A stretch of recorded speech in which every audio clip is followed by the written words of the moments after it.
The AI boom is fueling another absolute bubble in the stock market within the Magnificent Seven. The Nvidia stock, its market cap is approaching $2 trillion, which is greater than the entire Chinese stock market valuation. And why this stock, Nvidia, is very similar to this week's review of Cisco Systems.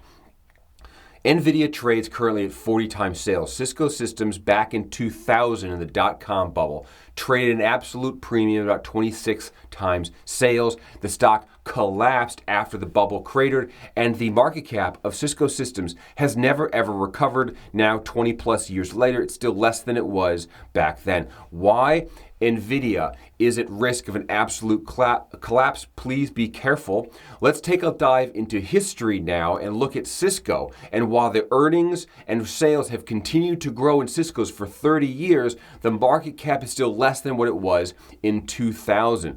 Let's deep dive into this and see what we can uncover by studying the history. You ready? Let's get to work. Hello, welcome to Rational Investing. My name is Cameron Stewart, CFA. Thank you for watching the channel, all the comments and subscribers. I greatly appreciate it. Please hit that like button and subscribe. I'm trying to grow the channel. This week, we're going to dive into Cisco Systems. I've got our one-pager here. I've got the Cash Flow Club behind me, where analysts has combed through almost 30 years of data that you can see behind me for Cisco Systems. Now, the blue bar here is the market capitalization of Cisco for 30 years, and the black line is the sales ratio, the market cap to sales or the price to sales ratio. And you can see the market cap spiked in 2000, just shy of $500 billion as its total market cap. And that traded at a price to sales of 26 times. And at the intro, I said this was very similar to Nvidia. Please go look at Nvidia's price to sales. It's roughly 40 times. It's done this exact same kind of parabolic move. The problem is if you get ahead too far and you collapse, you're not going to be able to recover. It's going to take so long for you to recover. It's not worth buying the stock. Look what happened to Cisco. It absolutely cratered, right? The market cap kind of hung around, slowly grew, but the ratio of price to sales fell down to the 3 times level from 26. That is absolutely going to crush the return on an Nvidia stock as an example if that were to happen. But we're going to take a deep dive because now I think that Cisco is actually a very interesting value play within the within the internet infrastructure region. Now they do a tremendous amount of work within security platforms, within the applications of the cloud security. They're just a huge provider of everything the internet. So I think in terms of an infrastructure play, it's very interesting to take a look at the stock. It's also interesting to note that earnings and revenue have continued to march forward on this company for the last 20 years. I'm going to show you that data.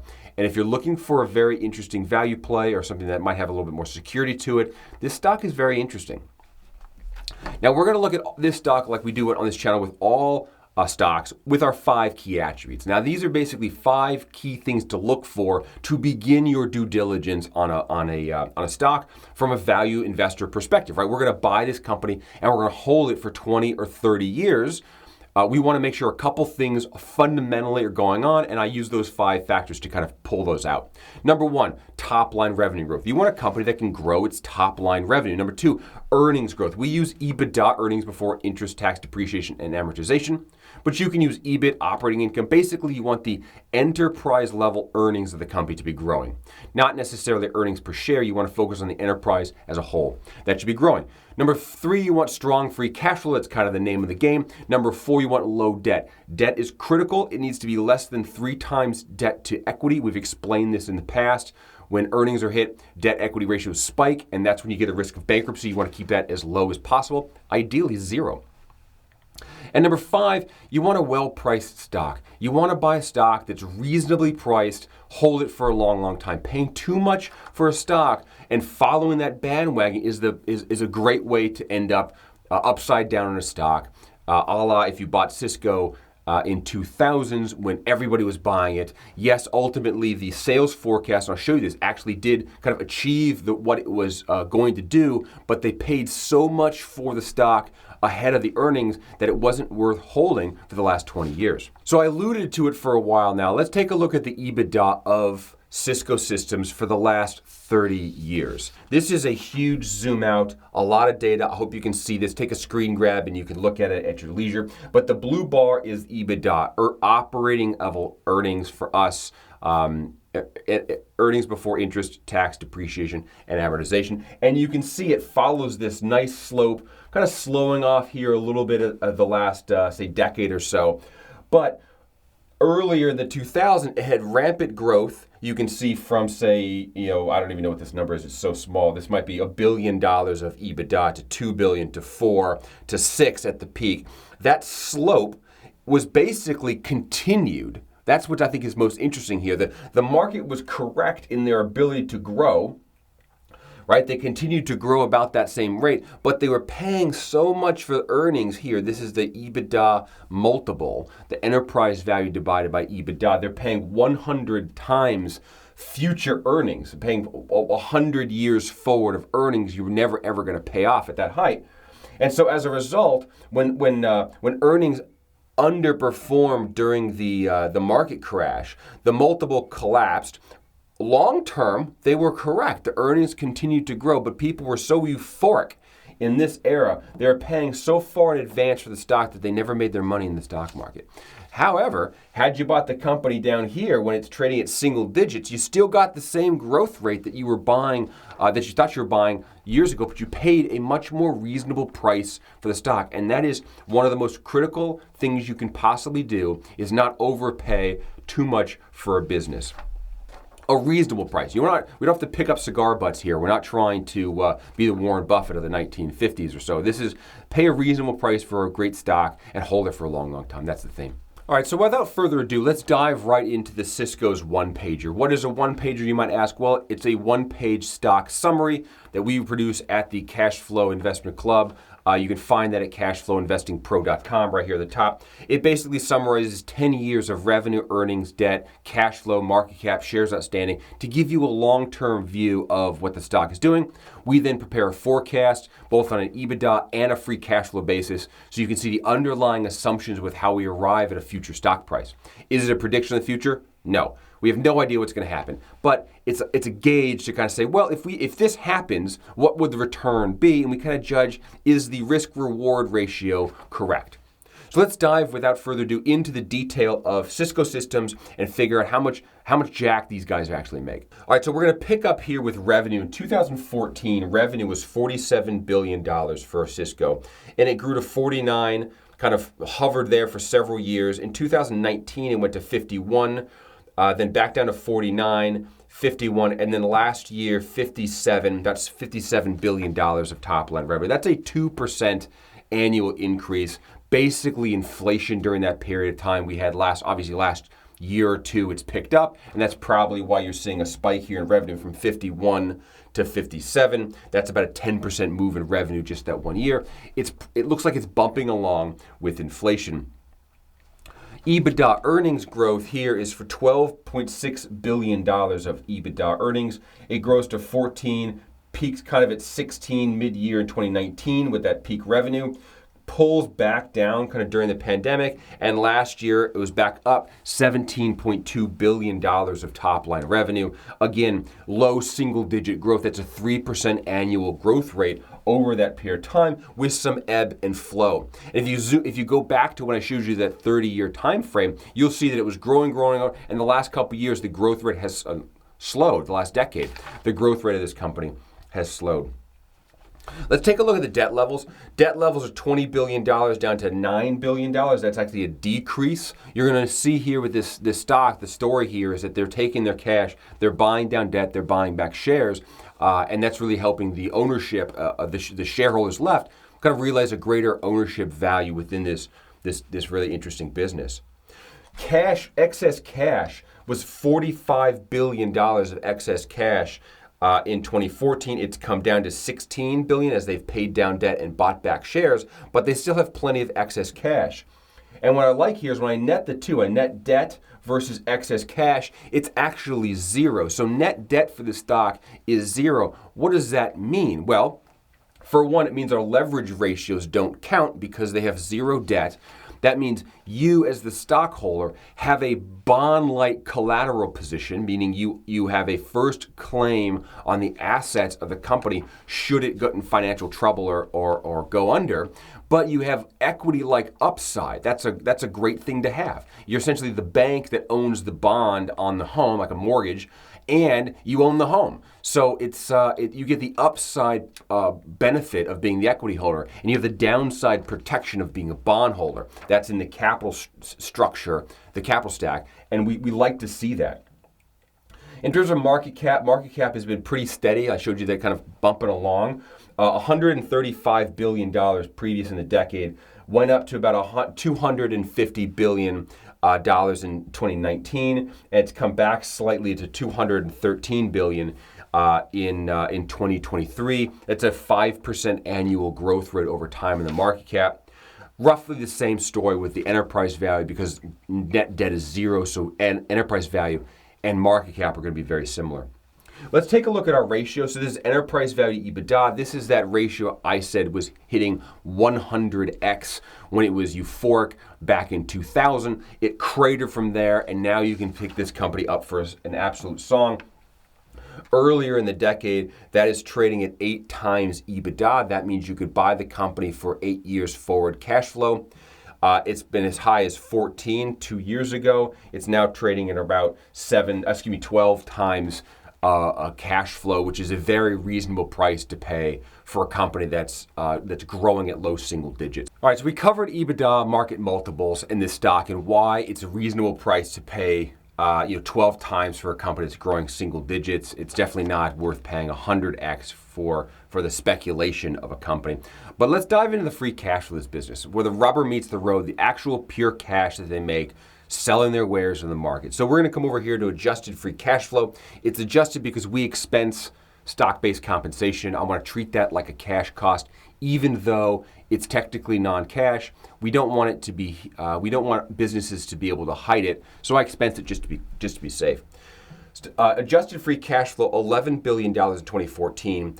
It's grown to 14 at the peak of 2019, pulls back to 13 to 11, and then last year was $17 billion. Now, what I like about that is that pattern follows the pattern of EBITDA really well, where it kind of spikes in 19, comes down, and is back up in 2023.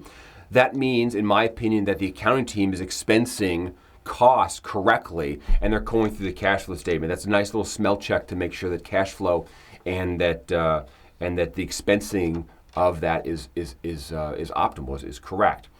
The next, that's the first third of the cash flow statement. This next middle section is cash flow from investing. That's here. This is the CapEx. It's how much money they have to put back in their business to keep the gravy train running, and that's very, very low. They really don't put much cash back in the business. They use most of this cash for acquisitions to go out and buy other components to continue growing.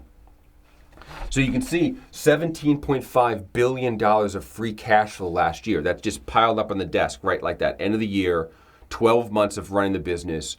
They have $17.5 billion sitting on the bank account. And they're like, what do you want to do with it? Well, let's peel off $849 million here, which is basically a rounding error on $17.5 billion.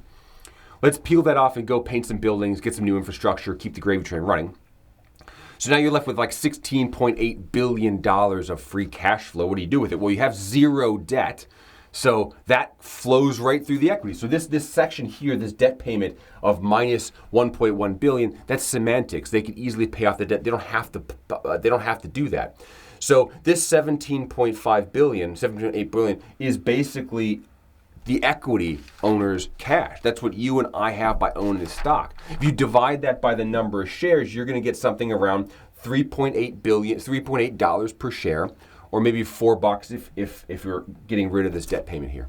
So then if this stock is making $3.8 per share and it's trading at $51 a share, that's a 7% free cash flow yield. If you get a stock that's yielding 7, 8, 9, 10% free cash flow, that's a great underlying basis for growth. You've got this cash flow machine that's continuing to grow. You're continuing to buy back shares, make acquisitions, knock off single-digit growth, and you're waiting for it to catch fire. Go back and look at Microsoft. I did a video where Microsoft was trading at 8 times EBITDA. Back when Steve Ballmer was running it, nobody wanted the stock. You couldn't give it away. Apple was the same way. Apple you could have bought for 9 times EBITDA. Nobody wanted it. Free cash flows are high. Debt was 0. Growth was low. And then suddenly leadership change and boom, both stocks take off. Cisco can be the same thing. It's a great position to have and own for a long time, and you never know what's going to happen to a company. But a stock that's yielding north of 7, 8% of free cash flow is not a bad thing to have, especially if that stock is debt free. So that summarizes here the top section. Let's go forecast this business, see what we get. All right, so here behind me, I've got the forecast. I've got EBITDA forecast, basically 2% growth long term.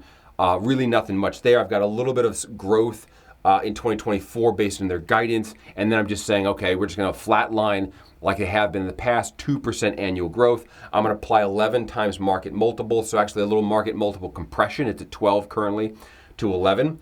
And I get an enterprise value of $245 billion. Less debt plus cash, basically the same market cap because there's net debt is 0. Divide by the shares, I get $61 per share out long term. I do the same thing for free cash flow and I get $58. I average the two for say $60. $60 is the long-term target for the stock. Well, it's currently trading at 52 or about $50 as of this recording. So I'm going to make $10 on a gain, which isn't a whopping gain, but I get a strong free cash flow for a long, long period of time, which is here, and that gives me a long-term IRR of about 10%, which is a market return. And in a market like this, I have to say this is pretty compelling because I think the stock market overall is very richly priced right now. So if you're looking for stock that's got some downside protection, is a little fundamental to the economy, to infrastructure, take a look at Cisco Systems. Very interesting stock. Been bumping along for a long time. Might have a run sometime in the future. Who knows? But at least no debt, strong free cash flow, growing revenue, the whole thing, and maybe over time you get lucky, but at least you're clipping coupons. Let's review the 5 key factors for Cisco. Number 1, top line revenue growth. Yes, it's there. It's growing at 2%. Number 2, earnings growth. EBITDA is growing at 3%, bumping along. Number 3, strong free cash flow. Yes, they make $17.5 billion of cash last year, only had to put back $800 million. That's a tremendous amount of free cash. Number 4, low debt. Debt is 0. Number 5, well priced. Yes, I think it's well priced because it's giving a market return on a very conservative stock. I'm going to give this a good. I think it's a very interesting stock. If it gets cheaper, I like it even more. But right now, given everything else is very expensive, and when I price things like Apple, Nvidia, Microsoft, these guys, I don't get above market returns for them. It's hard to find a stock that you really think is going to do well in this environment. So go with something that's low growth, low multiple, and is debt free. Kind of an interesting stock. Let me know what you think about this one. If you want to see something else, I'm happy to do it. Throw me a comment in the description below. Don't forget to hit the like and subscribe button. That helps me out as well. If you like what you saw here, check out my website. I've got 2 courses. One course, I teach you how to analyze stocks just like this, how to build a portfolio of focused stocks, maybe 20 stocks that you can read the 10Ks every single year, understand the business, and own those stocks for 10, 20 years. I teach you how to do that, how to build financial models, and how to pick out revenue, debt, EBITDA, all that stuff. If you're interested in becoming a financial analyst, I also have a course that'll teach you how to get a job in investment banking, how to run a 3-statement financial model, how to use Excel without a mouse, how to pull through financials, how to build forecasts, how to basically position yourself for a job in private equity, investment banking, or corporate finance. Check out that course as well. My name is Cameron Stewart. This is Rational Investing. Thank you very much for the time. I appreciate it. Let me know what else you'd like to see, and we'll see you next week. Take care. Bye-bye.